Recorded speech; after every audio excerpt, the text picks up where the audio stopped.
Now that Spyker is rolling out new C8 Perleators, the company is wrapping up production on its predecessor, the C8 Tayloron. To commemorate the old car, Spyker will make the final 3 vehicles special LM85 models, a model designation that references the company's old GT race car. The name of the specification isn't the only thing that references Spyker's race cars. Each of the 3 final cars will have a paint scheme similar to those vehicles with contrasting S-stripes.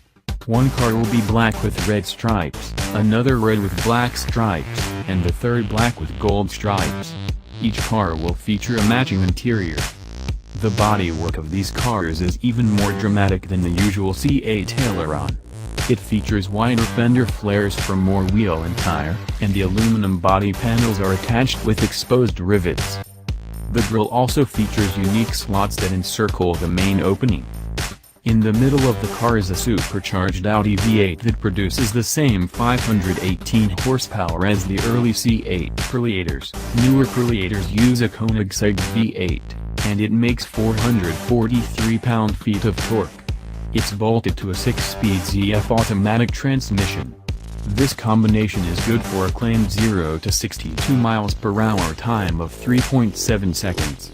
One number Spyker didn't release was the price, which is only available on request.